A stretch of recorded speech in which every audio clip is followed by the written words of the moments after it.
Abrindo aqui a live de encerramento do, do nosso desafio Trabalho Seguro. Hoje com o professor Sebastião Geraldo de Oliveira. Deixa eu puxar. Vamos tratar sobre o dano existencial na hipótese de acidente de trabalho. Um tema bem interessante. Bom dia, professor. Olá, Fabiano. Bom dia. Tudo bem?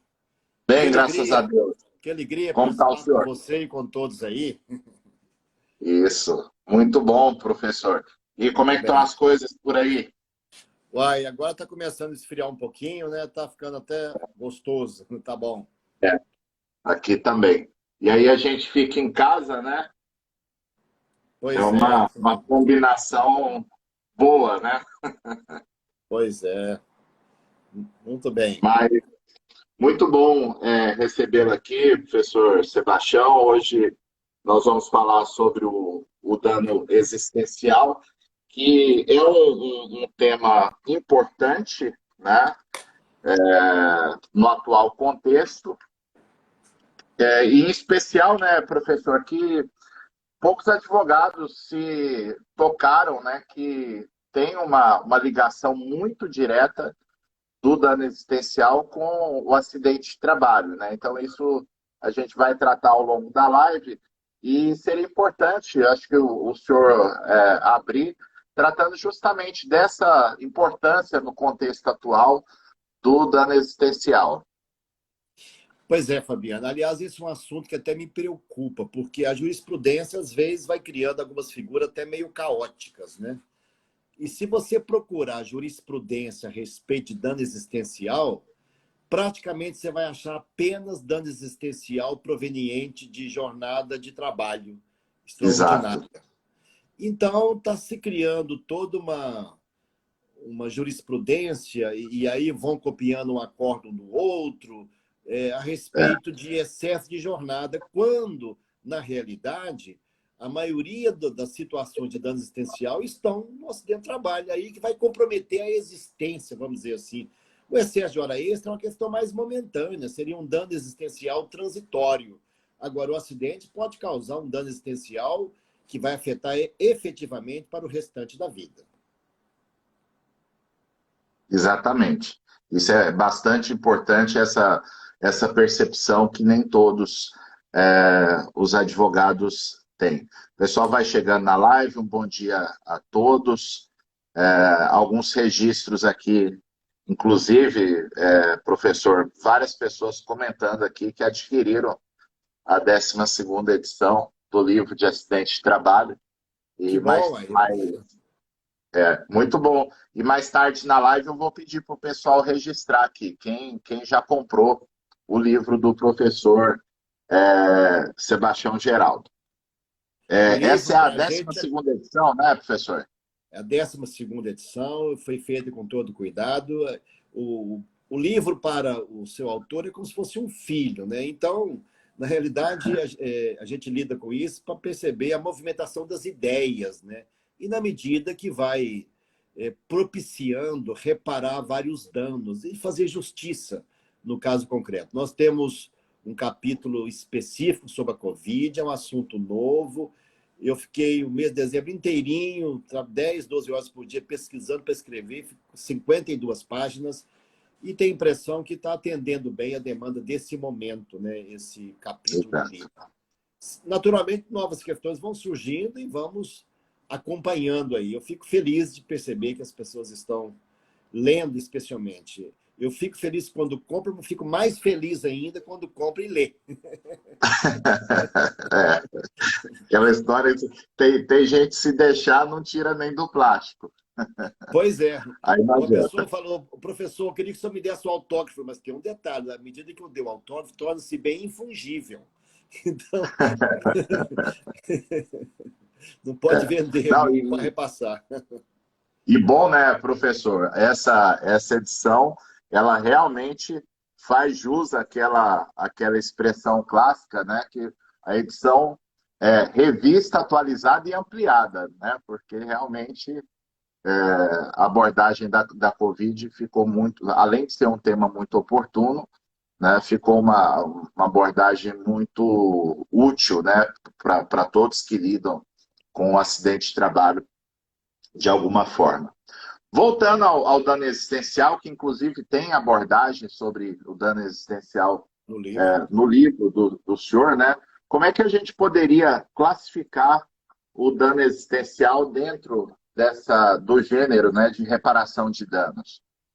Ô, Fabiano, antes de fazer antes dessa resposta, ponto importante a colocar é o seguinte: o dano existencial agora não é mais uma questão doutrinária, tese de doutorado ou dissertação, agora é lei. Está Exato. incluído no nosso sistema positivo. O artigo 223b da CLT claramente fala que causa dano à natureza extrapatrimonial, a ação ou omissão que afeta a esfera moral ou existencial da pessoa física ou jurídica. Então, o dano existencial chegou no nosso sistema jurídico, nosso ordenamento jurídico. Aliás, há pouco tempo eu participei com o Nelson Rosenwald de um seminário e comentava com ele que o dano existencial no Brasil chegou primeiro no acidente de trabalho. Chegou primeiro no direito de Interessante. trabalho. No direito de trabalho, primeiro, até antes do que chegasse no direito civil ou em outras leis. Então, ele hoje é lei. Agora, como que nós vamos classificar esse dano existencial? Veja, é importante perceber que nesta evolução dos danos, na medida que os estudiosos foram percebendo as lesões e foram classificando, foram surgindo e corporificando novos tipos de dano. Houve uma grande discussão na década de 90 se caberia acumular dano material com dano moral. A súmula 37 do STJ falou, não, cabe sim, são coisas distintas, dano material e dano moral, mesmo decorrente do mesmo fato. Foi preciso sair uma súmula em 92. Depois havia uma dúvida se o dano material, o dano moral, poderia ser acumulado com dano estético. Grande discussão na década de 2006, 2007, 2008, até que em 2009 o STJ adota a súmula 387. Fala, não, pode sim acumular dano moral e dano estético. E agora surgiu o dano moral com dano existencial. Mas a própria lei que criou da reforma trabalhista colocou ele como uma das espécies do dano extrapatrimonial. Então, nós temos o dano patrimonial ou material, é o dano emergente e o lucro cessante. E o dano extrapatrimonial, ou seja, que não é financeiro, monetário, nós temos o dano estético, o dano moral e o dano existencial. Então, é uma das espécies do dano extrapatrimonial. Está nesse contexto aí do dano extrapatrimonial. Eu acho interessante também, Fabiano, citar que a exposição de motivos que gerou a reforma trabalhista, tão bem trabalhado no seu livro, que é para mim um livro de cabeceira, né? Para mim e para o meu gabinete. Coisa da reforma, vamos nos 4 autores. E aí tem o livro dos 4 autores. Então, veja, na exposição de motivo do projeto-lei 6787 de 2016, olha o que disse o deputado Rogério Marinho, na época que encaminhou o projeto. Eu vou abrir aspas aqui. Estamos propondo a inclusão de um novo título à CLT para tratar do dano extrapatrimonial, o que contempla o dano moral, o dano existencial e qualquer outro tipo de dano que vier a ser nominado. Então, veja, o propósito foi esse mesmo. O dano existencial é uma das espécies do dano extrapatrimonial. Isso está claramente definido, por isso que ele se classifica como uma das espécies do dano extrapatrimonial. Antigamente, tudo entrava no guarda-chuva, no leque do dano moral. Agora está especificado cada um deles. Excelente. E a gente poderia, né, como é um instituto, para nós aqui, um instituto novo, né, professor, indicar, sinalizar de onde surgiu. Eu vou pedir para o senhor, professor, se o senhor puder afastar um pouquinho a cadeira só para a questão do enquadramento aqui, para depois a gente poder fazer a edição. Tá ótimo, assim tá Tá bom, ótimo, para Ciro. poder fazer a edição Falaram da que o live. som estava meio baixo aí, mas tá Não, para mim audível tá agora. normal, para mim tá normal. Então tá bom. Então, Eu vamos sou falar novo na de. profissão. Mas isso é assim mesmo, professor. Eu até tô catalogando as lives que eu fiz o ano passado, porque tem muito material que dá para a gente aproveitar aqui. E tem algumas lives que a live ficou boa, mas eu não vou conseguir aproveitar porque está muito em cima, né? A gente vai pegando o jeito de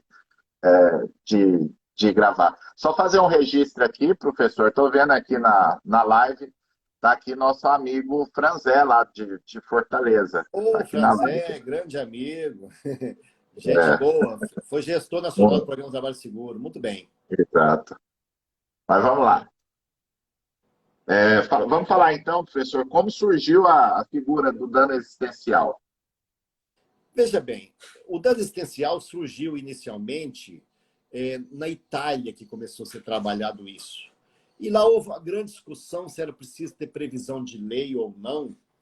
E isso gerou grandes discussões no período lá. No interior, na década de 90, dois autores, especialmente Paolo Sendon, eles trabalharam a respeito do tema e começaram a julgar, dizendo o seguinte: olha, existe um dano diferente que compromete a qualidade de vida, a existência, o projeto de vida, e chamaram isso de dano existencial. Patrícia Zivix e Paolo Sendon começaram a proferir decisões no interior da Itália a respeito disso, que havia um dano diferente que compromete o modus vivendi, o modo de viver. Então, eles entenderam que nessa situação havia um dano e deram o nome de dano existencial.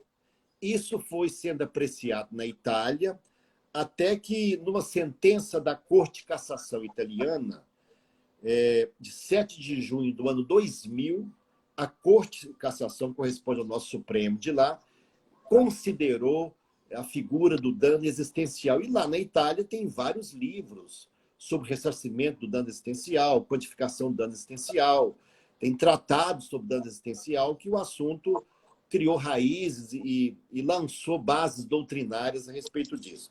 Mas não foi somente na Itália que isso ocorreu também.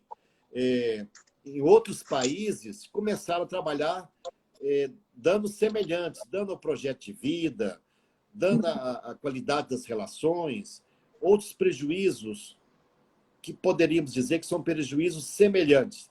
Eu quero citar aqui um trecho que diz aqui, lá quando lançou a ideia, olha o que diz lá na origem do dano existencial. Vítimas de queixas até então desconhecidas, de repente passaram a bater as portas dos tribunais. Então, a jurisprudência primeira é interessante. A jurisprudência foi a primeira. Passa a questionar sobre os limites da tutela de certas situações que, além de prejuízo à integridade psicofísica, perturbam a cotidianidade imediata da vítima, ou seja, afeta o seu modo de viver. Você vai passar a viver numa cadeira de rodas, vai precisar auxílio de outra pessoa, você tem que reprogramar a sua existência. Então, esse é o dano existencial que foi consagrado na Itália e consagrado lá, inclusive, na Corte Superior. Então, lá na Itália, eles estabeleceram o seguinte: tem um dano à integridade psicofísica, que é o dano biológico, tem um dano que gera emoções subjetivas, sofrimento, angústia e dor, é o dano moral, e tem um dano pela alteração da qualidade de vida da pessoa, uma piora da sua forma de viver. Esse é o dano existencial. Formou primeiramente na Itália. Excelente. Eu vou fazer primeiro um registro aqui. Está com a gente o professor Zé Antônio Ribeiro, tá? Até fez um comentário aqui. O Sebastião Geraldo é o Papa em matéria de saúde dos trabalhadores, realmente. Ele é grande amigo e também estudioso e, mais importante, entusiasta da causa, porque tem certas Exato. questões que nós temos que lidar com entusiasmo, né? E a palavra entusiasmo, Fabiano, tem um pouco de divindade, vem de entheos. Theos é raiz de divindade, teologia, teosofia, né? Theos, Ah, entusiasmo. Você está com sintonizado com a divindade.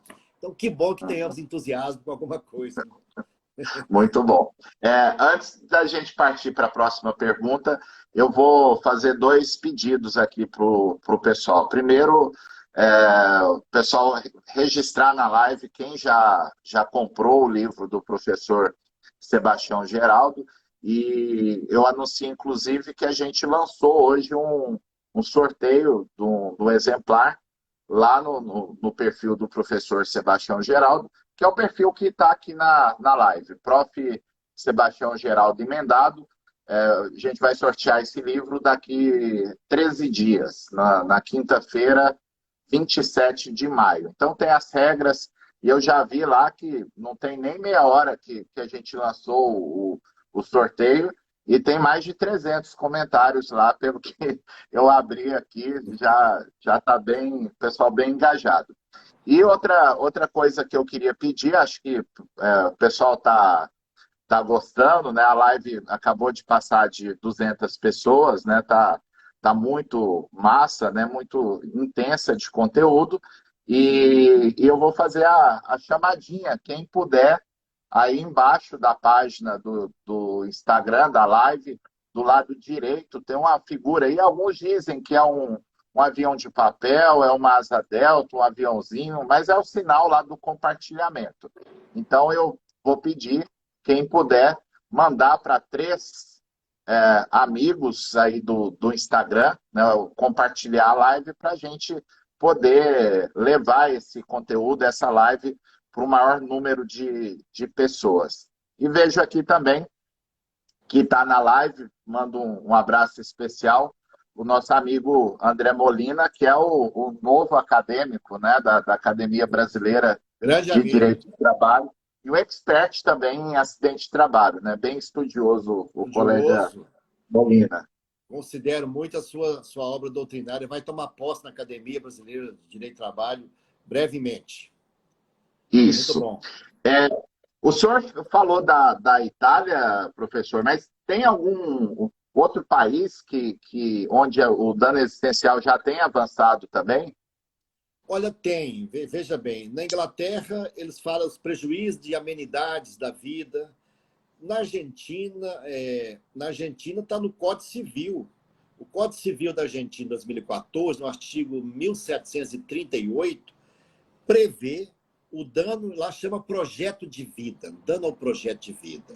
E no Peru também, especialmente pela doutrina do Sassarego, ele é um estudioso do tema, lá também vem sendo adotado o dano existencial. O Brasil preferiu adotar a terminologia italiana de dano existencial, que eu acho ela está bem consolidada a partir da Itália, e por isso que é interessante seguir essa doutrina italiana. E lá tem mais subsídios. Os primeiros artigos que vieram para o Brasil vieram da doutrina italiana. E isso é importante registrar. A professora que primeiro trabalhou isso no Brasil foi a Flaviana Rampazzo Soares, que é uma advogada do Rio Grande do Sul. Aliás, tem um dado interessante aqui. Sabe por que o Brasil discute o dano existencial só com hora extra? Essa professora Flaviana Rampazzo estava estudando o tema na Itália na época, e a primeira causa que ela juizou foi contra uma rede de supermercado em Porto Alegre, que tinha muitas horas extras. Ela falou, arranjei um caso aqui para pedir o dano existencial. E o primeiro acórdão sobre o dano existencial foi de 2012, no TRT da 4ª Região. O redator dele foi José Felipe Ledur, 2012, primeiro acórdão sobre dano existencial.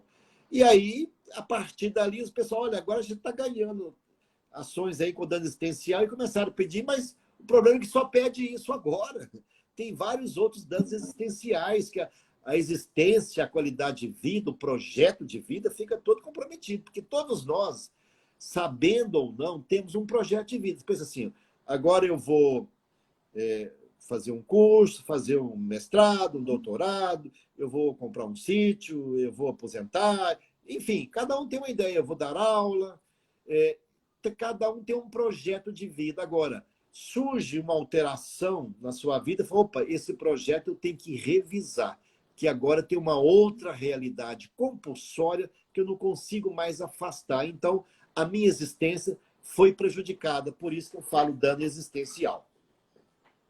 E tanto tem essa ideia tá entranhada, né, no Brasil, né, professor, que a Thalita Zaparoli, que está assistindo a live aqui, perguntou justamente se o direito à desconexão estaria inserido no dano existencial, né, porque é justamente essa ideia, né, não que sejam sinônimos, né, Sim, mas da forma como tem sido tratado, a ofensa do direito à desconexão tem sido um pressuposto, né, para esses casos de dano existencial, né, que envolvam jornada de trabalho excessiva, ou às vezes até questão de férias, né, professor? Tem alguns precedentes no próprio TST de supressão de férias por vários anos consecutivos, né, de sim, sim. configurar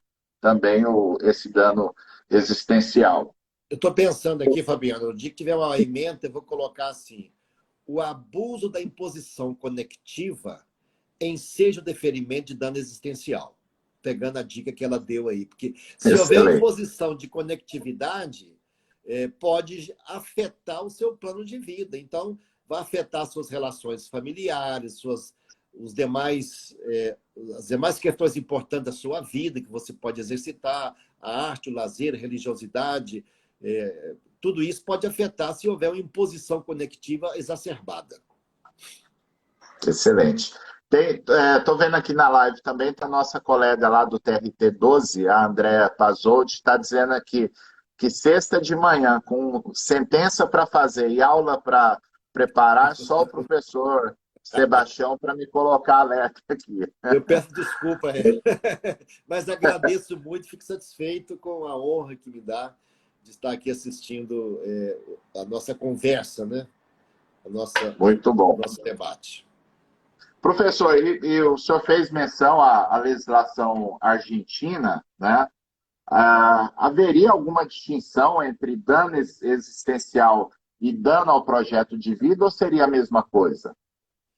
Olha, na realidade, há uma distinção que, à medida que a sua existência foi comprometida, o projeto fica afetado.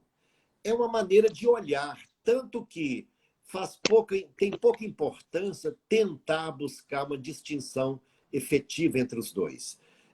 De fato, a doutrina peruana, especialmente do professor Cessarego, trabalhou muito a figura do dano ao projeto de vida, mas, no final, o resultado é muito semelhante. Então, é desnecessário demandar um grande aprofundamento hermenêutico para tentar separar uma coisa da outra. Podemos colocar nos fundamentos dano ao projeto de vida ou dano existencial, e eu acho que isso, com certeza, não vai afetar. É a mesma coisa. Quando a existência está prejudicada, o seu projeto de vida também foi afetado. Perfeito. E preciso fazer um registro aqui que está na live, um advogado muito querido aí de Belo Horizonte, que é o Antônio Fabrício Gonçalves, Opa! deixou um registro aqui no chat também, cumprimentando o senhor. Fabrício é grande amigo, entusiasta e advoga aqui com muito brilho no nosso tribunal. Antônio Fabrício. E acaba que essas lives são boas, né, professor? Que querendo ou não, nesse momento que a gente está todo mundo isolado, acaba funcionando como um ponto de encontro, né? Ainda que para a gente assim poder fazer algum tipo de interação. É verdade. Professor, o senhor poderia sugerir para os nossos amigos aqui um conceito de dano existencial dentro dessas premissas que já foram tratadas aqui?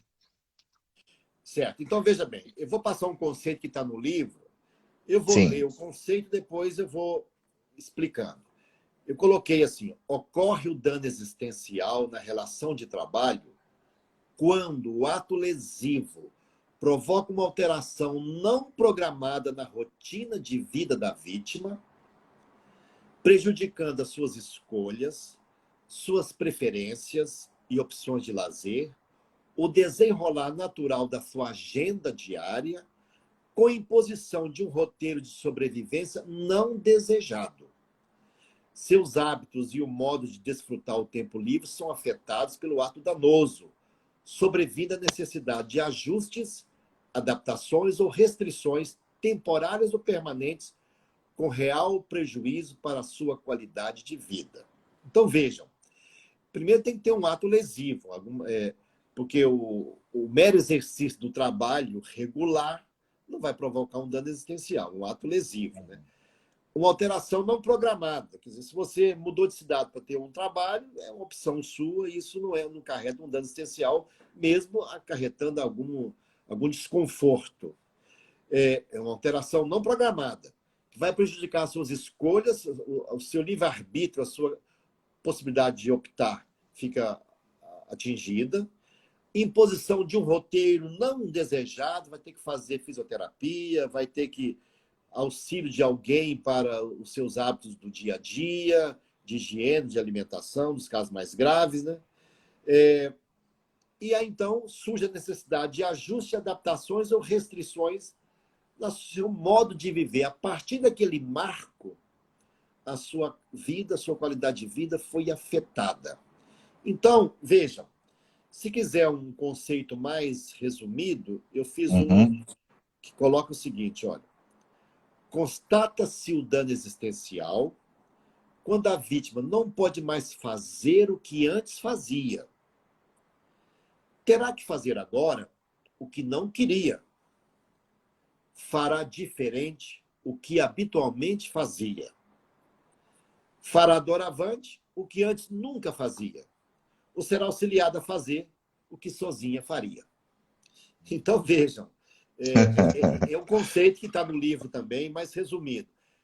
Veja bem, quando a vítima não pode mais fazer o que antes fazia. Ela adorava sair para jogar futebol, para ir para uma gafieira dançar. Fará diferente do que habitualmente fazia.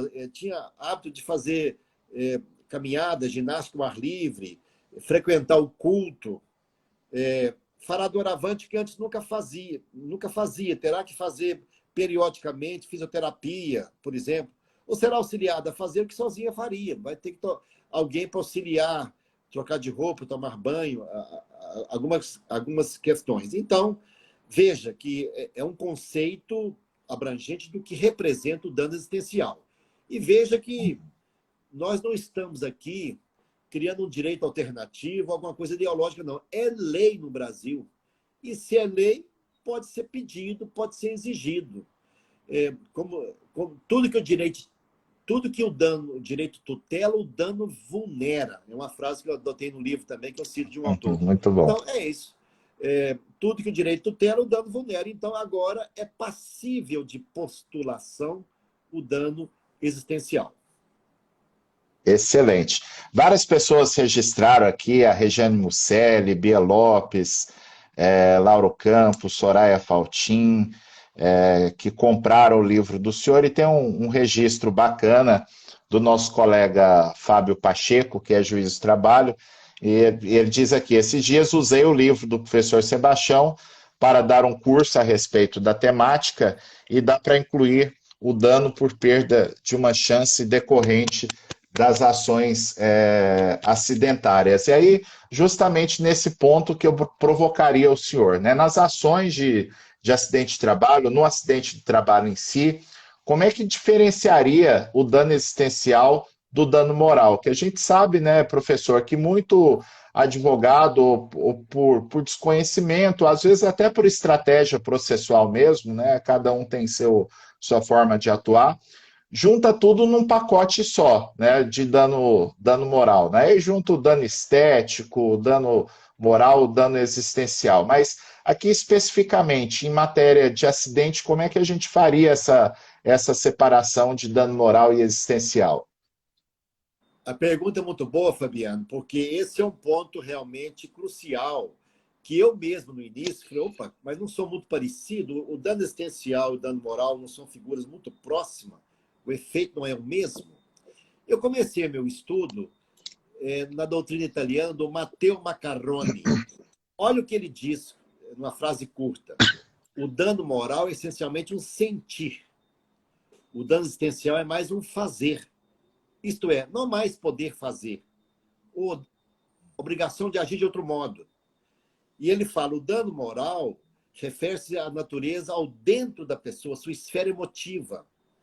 Já o dano existencial relaciona-se ao seu exterior, o tempo e o espaço da vítima.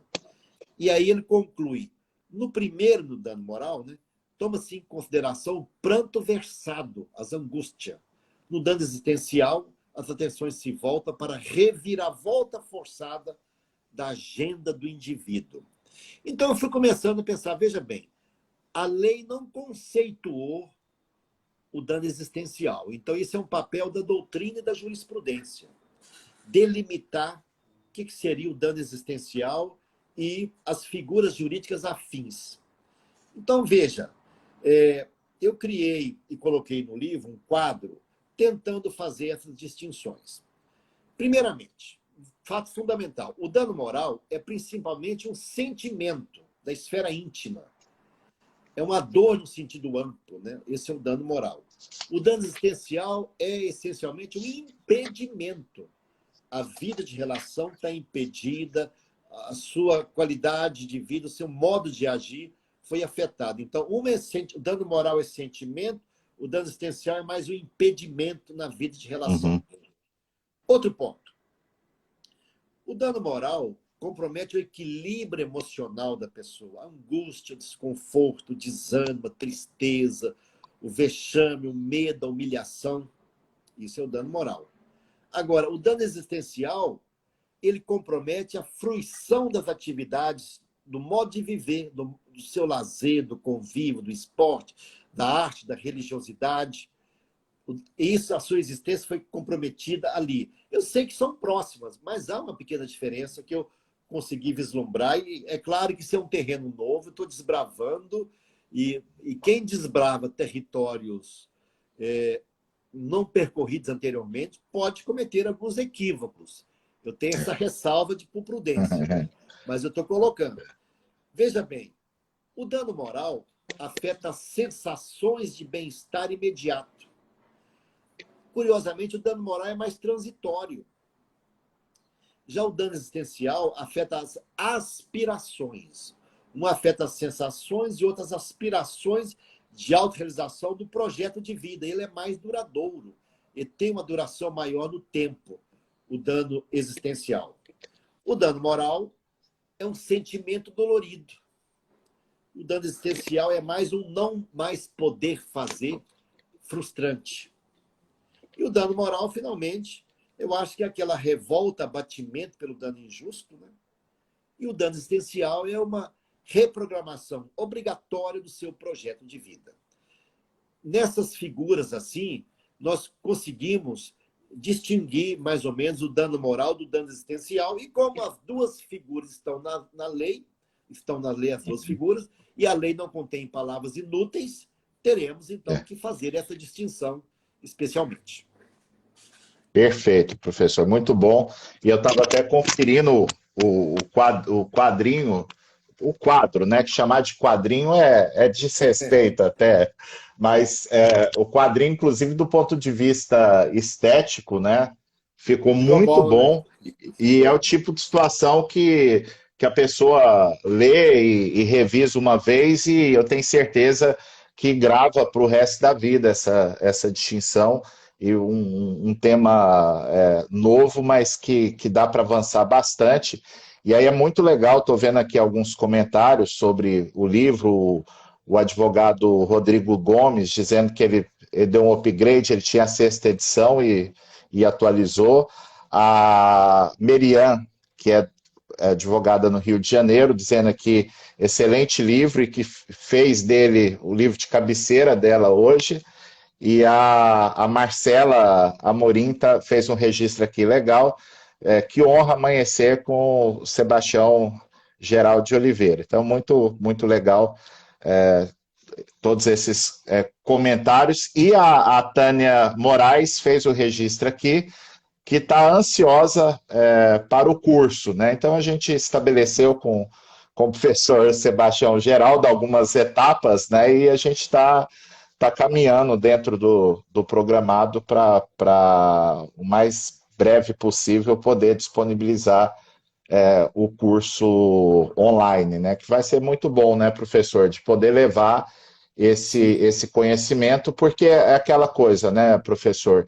O livro do senhor já é assim espetacular, né?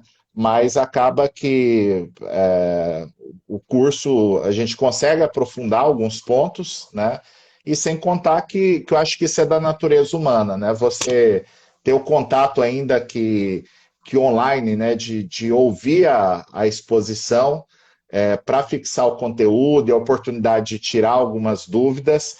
E eu falo, né, professor, não é só por amizade, não é só por conhecer o trabalho e reconhecer, né, o trabalho do senhor, mas eu viajo no tempo aqui e lembro de 2005, né, o pleno do meu TRT era apertadinho, né, um prédio que nem existe mais, foi demolido, mas foi logo depois que teve a decisão do Supremo, né, reconhecendo a competência, a escola judicial trouxe o senhor aqui na época, foi um dia inteiro de curso.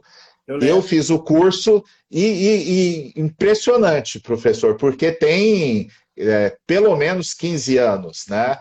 E eu lembro muito de diversas abordagens do senhor, lembro como se fosse hoje, o senhor tratando os conceitos, então eu sou testemunha, né, do quanto vale a pena assistir o curso do senhor. Então tá bom.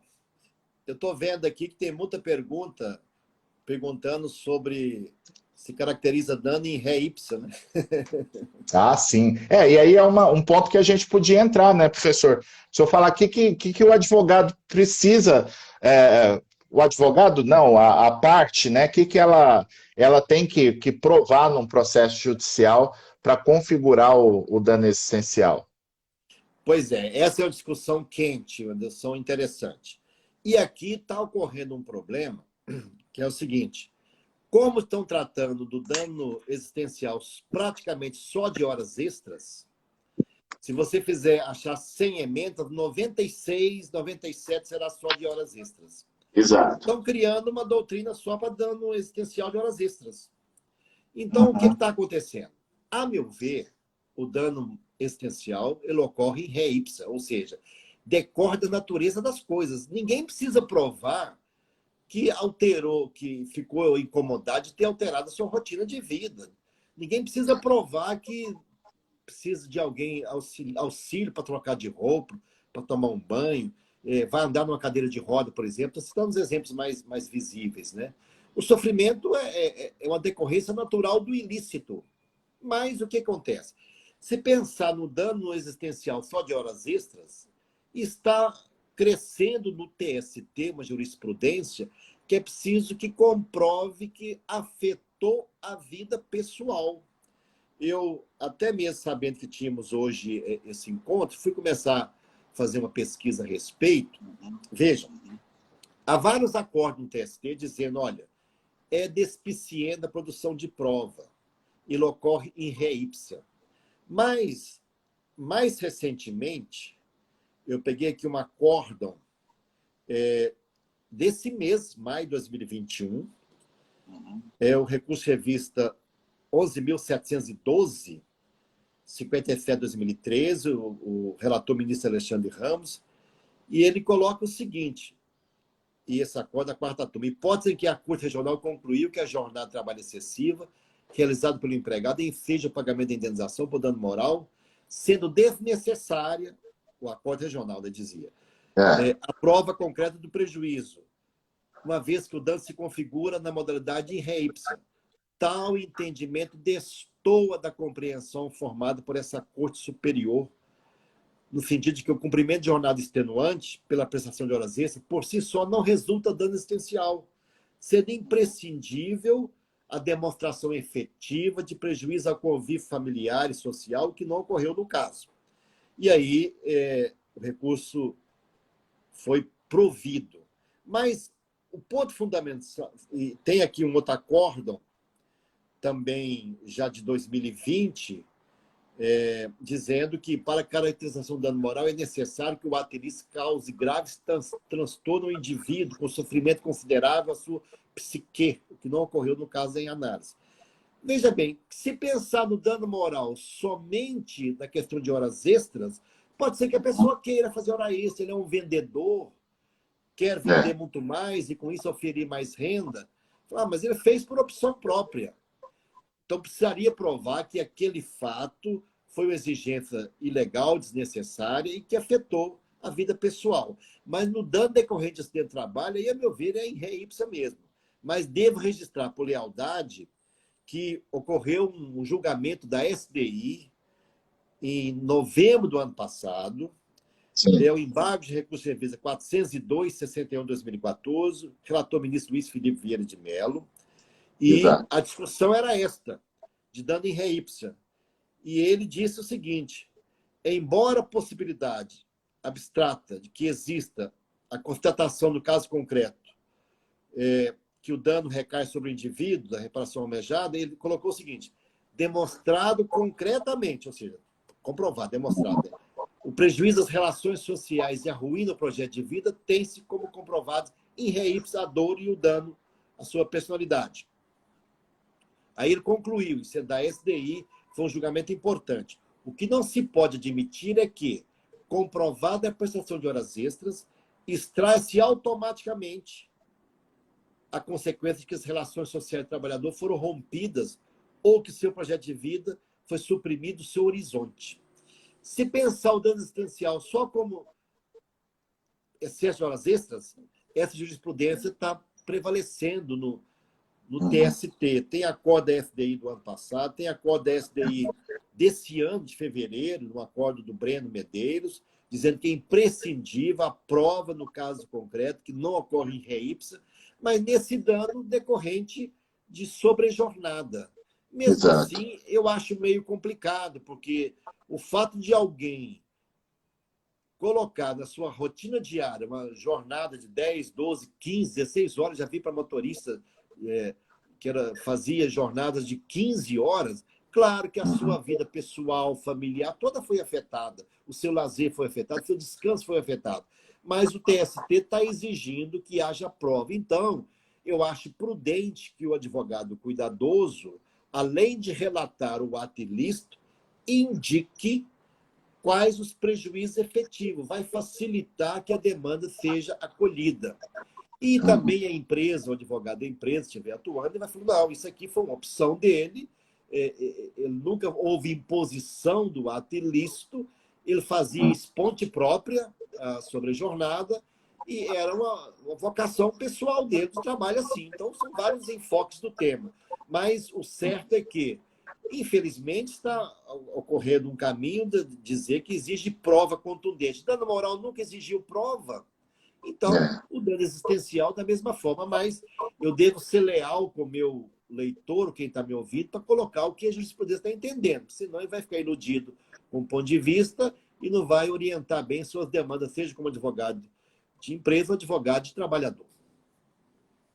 O problema aí um pouco também, né, professor, eu creio que justamente a questão conceitual e até terminológica, né, porque eu vejo, tem até algum desses precedentes, acho que o precedente do ministro Luiz Felipe, salvo engano meu, é de um processo relatado pela ministra Adelaide na segunda turma, e até acho que um mês atrás teve um processo parecido, que ela foi relatora, um motorista de caminhão, a prova do regional é de trabalho por 14 horas no dia, né? Então, sem dúvida, o direito ao lazer, a desconexão está configurado. Agora, o problema que a gente tem visto, né, professor, e acaba que a nossa jurisprudência tem um pouco disso, e os advogados acabam tendo que direcionar as pretensões para isso. Se o advogado pedir indenização pelo excesso de hora extra, ou talvez até pela afronta ao direito à desconexão, dificilmente ele ganharia, né? Então, acaba que ele tem que levar para o lado do dano existencial, que hoje encontra essa barreira. Mas aí, só para reforçar a ideia aqui com os nossos amigos, o Victor Bruno fez uma pergunta aqui na caixinha, se uma perda auditiva decorrente do trabalho se geraria dano existencial. E aí é onde eu provoco o senhor, né, professor? Será que para a pessoa que perde a audição no trabalho, ela tem que provar que ela, por exemplo, gostava de música, gostava, sei lá, de conversar com as pessoas e passou a ter essa perda decorrente, a perda de um gosto pessoal, né? Então, parece que seria um exemplo clássico do que o senhor aponta como dano in re ipsa, né? Pois é, Fabiano, olha, possivelmente o advogado da defesa vai falar para o juiz, não dê ouvido a essa questão, mas a perda auditiva vai condenar a pessoa a viver num mundo de silêncio. Eu já vi situações assim de discussões em condomínio que a pessoa tinha perda auditiva e colocava a televisão no último volume e afetava toda a vida da casa, dos vizinhos. E eu soube até de um caso, tem um sabor anedótico, que a pessoa tinha perda auditiva, mas ela, em segredo, foi lá, fez um tratamento e comprou um aparelhinho para ouvir o que a família falava. Como imaginava que tinha perda auditiva, e na semana seguinte foi lá e mudou o testamento dele, porque passou a ouvir tudo que até então ele não estava ouvindo. Então, a perda auditiva afeta, sim, a qualidade de vida. Agora, só para registrar aqui, ó, a ministra Malma sempre defendia que o dano era in re ipsa, ou seja, independe de prova, basta provar o ilícito. Mas ela, no acordo agora de março de 2020, no recurso de vida 248/91/2016, ela colocou o seguinte: a SDI, em sessão realizada no dia 29 de outubro de 2020, no julgamento, firmou entendimento de que o cumprimento da jornada extenuante para a prestação de horas extras, por si só, não resulta dano existencial, sendo imprescindível a demonstração efetiva de prejuízo ao convívio familiar e social.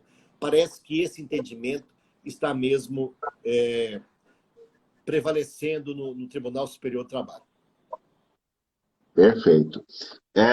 Tem uma pergunta aqui acho que foi da Heloísa, de quais seriam os parâmetros para fixar o valor devido a título de dano existencial? Pois é, veja bem. O dano existencial é uma espécie do dano extrapatrimonial e a reforma trabalhista indicou no artigo 223G a natureza da ofensa, que é cabível para dano extrapatrimonial, que abrange o dano existencial também. Então, em princípio, do ponto de vista legal, devemos observar os parâmetros indicados lá na reforma trabalhista da CLT. Eu, pessoalmente, já julguei, eu fui relator no Tribunal da Terceira Região de uma questão de inconstitucionalidade e o tribunal declarou que esse preceito é inconstitucional, porque tabelou o dano moral. Aliás, eu não sei por que todo mundo fala tarifou o dano moral. O dano nunca foi tarifa, nunca foi serviço público, isso é direito administrativo. Tarifação de dano moral não foi tabelamento mesmo, fixou limite. Tabelamento do dano moral. Então, eu acho que é inconstitucional, mas, a rigor, devemos observar, se tiver dentro do 223G, aqueles parâmetros, estará observando a legalidade estrita. Agora, a forma de fixação do dano moral deve seguir aquelas indicações que estão na própria CLT, a natureza do bem jurídico tutelado, a intensidade do sofrimento, né? Repercussão psicológica, que, aliás, isso foi uma coisa boa que a reforma indicou naqueles 12 itens, que são indicativos para o advogado, para o juiz, de pontos que ele deve considerar: o grau de culpa, se houve grande repercussão, publicidade da ofensa, enfim. Tudo aquilo a gente deve considerar agora. Parâmetro, tabela com valor, a não ser aquele teto fixado pela reforma, que, a meu ver, dependendo da situação, eu vou ultrapassar, que eu acho inconstitucional. No meu tribunal, nós declaramos que, em Procuradoria Região, há um acordo que eu fui o relator, e aí fiz um acordo bem trabalhado a respeito disso. Então, o parâmetro é muito semelhante ao dano moral estrito sensu. Dano moral e dano existencial, a forma de fixar a indenização é muito semelhante. É claro que, pela própria reforma indica, como ela indica, eu preciso fazer condenações separadas. Aqui diz, o juiz, ao proferir a decisão, discriminará os valores das indenizações e dos danos patrimônio e das reparações de danos extrapatrimonial. Não cabe eu reunir tudo num título só, fica mais difícil, inclusive, para recurso e para julgamento, e pode até haver anulação da decisão nesse sentido, porque a reforma indicou, sugeriu mesmo, que fosse condenações separadas. Então, a mesma forma de calcular o dano moral, naturalmente considerando o padrão econômico da empresa, considerando o grau de culpa, como que ocorreu o evento danoso, tudo isso é importante na hora de fixar o dano existencial. Os parâmetros estão lá indicados, mas não devemos ficar limitado àquele teto, se for o caso.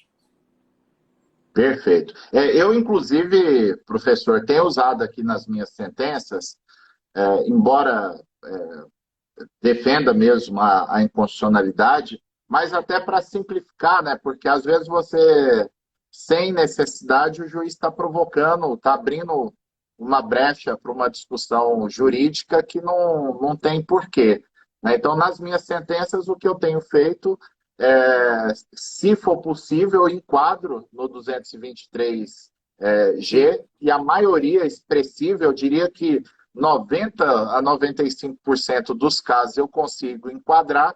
Agora, tem aquelas situações que realmente são absolutamente excepcionais, em que tem um dano gravíssimo e que o 223G não é uma regra suficiente. Aí, nesses casos, sim, eu declaro a inconstitucionalidade, né? Que às vezes eu vejo, professor, já peguei petição inicial aqui, que o advogado pede para declarar a inconstitucionalidade do 223G e pede uma indenização de R$ 10.000. Aí não tem porquê, né, você provocar a justiça em relação a essa questão.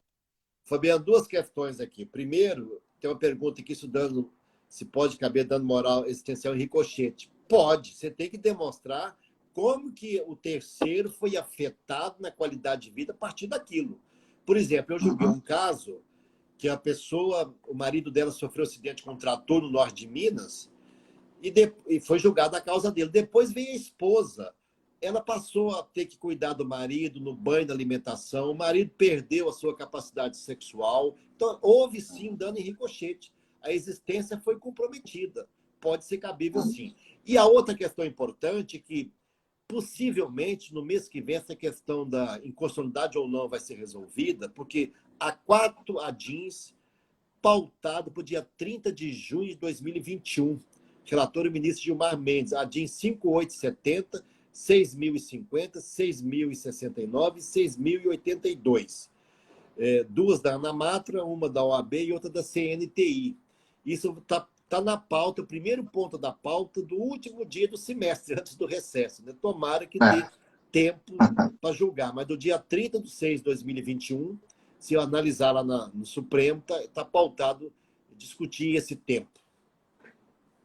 Inclusive, professor, eu quero fazer um convite aqui para os amigos. Eu vou pegar o acórdão que o senhor relatou sobre a inconstitucionalidade lá no TRT de Minas. Sim. E disponibilizar para o pessoal lá no grupo de Telegram, que é um grupo que a gente vai começar a trabalhar. Ele não tem muito material ainda, que é o grupo do professor Sebastião, e eu estou colocando aqui no chat da live, quem quiser procurar, como é um canal público, basta digitar lá no Telegram, acidente de trabalho emendado, que vocês vão encontrar o grupo, ou então pelo computador, basta digitar t.me/acidente de trabalho que vai sair lá nesse espaço. Eu acho que a gente Ô, podia Fabiano, encaminhar só um tudo. detalhe. Esse Sim, acordo está no livro também, viu? Já está no livro esse acordo da sim. inconstitucionalidade. Perfeito. Excelente. Bom, professor, nós estamos aqui com 58 minutos. Acho que a gente pode encaminhar para o fim. Ontem eu precisei pular a live 19, então amanhã cedo eu vou fazer essa live que ficou para trás, mas de toda forma, essa live de hoje é a live 20 de encerramento do desafio, e a gente tem que agradecer todo mundo que participou efetivamente das lives. A gente teve média de mais de 200 pessoas praticamente todos os dias aqui nas lives sobre diversos aspectos envolvendo a saúde do trabalhador. Lá nos grupos de WhatsApp, a gente conseguiu reunir quase 3.000 pessoas, né, para receber os materiais, as notícias das lives. E a gente deve começar o próximo desafio na quarta-feira, que eu vou precisar aí de mais uns 2 dias para a gente organizar. Vai ser o desafio da advocacia trabalhista. Então, a gente vai trazer aqui diversos convidados para tratar de aspectos estratégicos da advocacia trabalhista. E eu agradeço demais o professor Sebastião, como a gente divulgou no começo, esse desafio foi pelo Abril Verde, mas também uma forma da gente homenagear o início da parceria nossa com o professor Sebastião Geraldo de Oliveira, que vai gerar muitos frutos para todos que participam aqui das redes sociais e mais para frente também dos cursos que virão. Eu agradeço muito a presença do senhor, professor, da gente estar junto, e deixo a palavra para o senhor para as considerações finais. Pois é, alguém colocou aí que eu levantei 5 horas, acertou, viu? Foi 5 horas mesmo. Franzé está agradecendo e eu fico muito satisfeito. Faço isso com gosto, com alegria. Eu acho que nós precisamos colocar ciência, né? Conhecimento. Obrigado. Conhecimento hoje é um grande valor. E eu fico satisfeito quando vou julgar uma demanda e tem uma petição bem feita, um recurso bem postulado, que mexe com o juízo. Esse argumento aqui, como é que eu vou tratar esse argumento? Isso é que é bom. Então, precisa de conhecimento. E a saúde do trabalhador merece isso. O que nós mais queremos é que o local de trabalho seja saudável, sadio e agradável. O local de trabalho é para o trabalhador ganhar a vida, não para encontrar tristeza, decepção, morte ou mutilações. Então, por isso é que eu trabalho muito com a saúde do trabalhador. Há um tempo atrás, cheguei no Nordeste, alguém me apresentou lá, um colega, e falou: você que é o Sebastião do acidente? Eu falei: não, que ideia equivocada. Eu sou Sebastião da saúde do trabalhador. Que é uma ideia muito sinistra me chamar de Sebastião do acidente. Então, sou Sebastião da saúde do trabalhador. Mas agradeço a todos, foi muito agradável, divertido, e fico satisfeito de estar aí lançando alguma semente para despertar novos sentimentos em cada um de vocês. Muito obrigado a cada um, muito obrigado ao Fabiano e todos que tiverem a paciência de nos ouvir nessa manhã. Valeu, professor. Obrigadão, um grande abraço a todos e tenham um fim de semana abençoado. Até a próxima. Que assim seja. Amém. Tchau. Valeu.